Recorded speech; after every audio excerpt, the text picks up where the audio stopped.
ओम नमो भगवते वासुदेवाय। आज के प्रसंग में आप सूत जी महाराज के मुख से कलयुग का वर्णन सुनिए। सूत जी कहते हैं कि देखिए, आगे आने वाले उस दुष्ट युग में, कलयुग में, जो व्यक्ति जितना दुष्ट और बलशाली और अधार्मिक होगा वह ही उस कलयुग में सम्मानित माना जाएगा, तथा जितने भी दुष्ट लोग होंगे वह राज करने की कोशिश करेंगे और राज पर बैठेंगे। और कलयुग में जो वास्तव में धर्मात्मा और गुणवान व्यक्ति होंगे उनके गुणों को भी ये लोग दोष बताएंगे। सूत जी कहते हैं बड़ा भयानक होगा वह समय।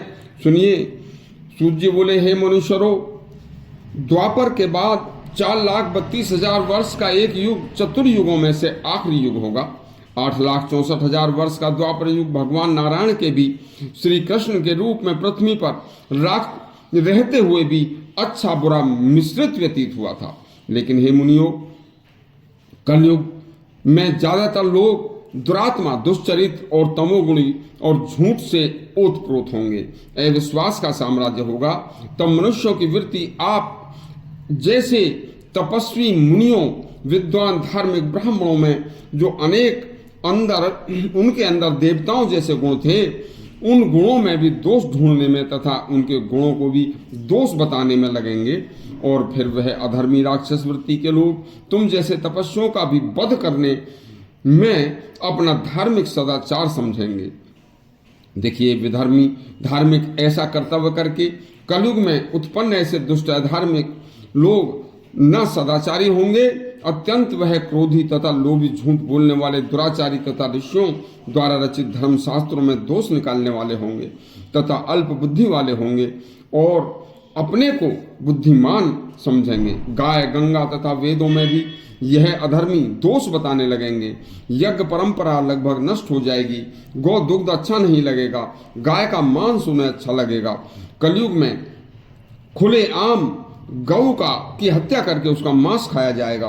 कलयुग में लोग स्नान, ध्यान, जप, होम, दान, देवताओं का पूजन, जो शुभ कर्म थे उन्हें पाखंड बताना शुरू कर देंगे तथा धर्म शास्त्रों, वेद पुराणों की निंदा करनी शुरू कर देंगे तथा कुत्सित आचार, व्यर्थ के पाखंडों को अपनाना शुरू कर देंगे।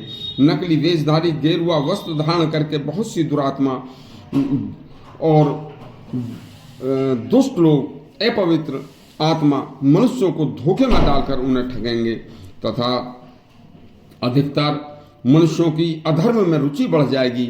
स्त्रियां ज्यादातर अपना तन ढकना बंद कर देंगी।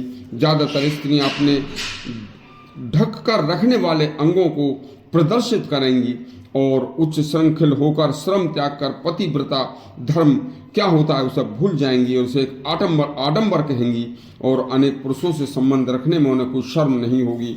इसके साथ साथ हे मुनियों, जब कलयुग में आर्य सनातन धर्म के ही लोग सनातन में दोष बताने लगें तथा कुछ समाज के ही लोग अपने सत्य सनातन धर्म में दोष दिखाना शुरू कर दें तथा अपने ही देश, राज्य तथा जिसका अन्न पानी खाते हैं उसके प्रति द्रोह तथा देशद्रोह की बातें करनी शुरू कर दें, तो ऐसे देशद्रोही तथा सनातन विरोधियों का सार्वजनिक सम्मान होना शुरू हो जाएगा तथा बस समझ लेना कि अब कोई परिवर्तन की घड़ी निकट है।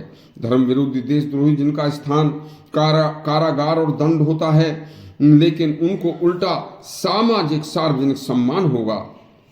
उन्हें फूल मालाएं पहनाई जाएंगी। उनके साथ जो भी लोग दुष्कर्म में जुड़ने लगेंगे, फिर वह शीघ्र ही समाज में वर्ण संकरता बढ़ाएंगे और वर्ण संकरता बढ़कर वह वर्ण संकर लोग सभी सार्वजनिक तौर पर दूषित हो जाएंगे। देखिए, स्त्रियां विधर्मियों से विवाह संबंध करना शुरू कर देंगी और हृदय, आत्मा, चरित्र उनके सब अपवित्र हो जाएंगे। देखिए, मेघ समय पर बरसना बंद कर देंगे, जिससे मौसमी फल, अन्न और जंगली फलों तथा पशुओं के लिए चारागाह समाप्त हो जाएंगे।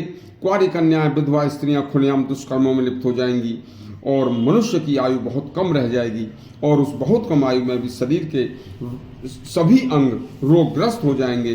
चारों तरफ दुखी दुख, कष्ट ही कष्ट होगा। चिकित्सा व्यापार बन जाएगी। फिर किसी का कोई सुख का रास्ता जब नजर नहीं आएगा तो वही कलयुग होगा। सूत जी का कलयुग के ऊपर यदि आपको यह प्रसंग अच्छा लगा हो तो हमारा चैनल सब्सक्राइब करें और घंटी दबाएं। धन्यवाद।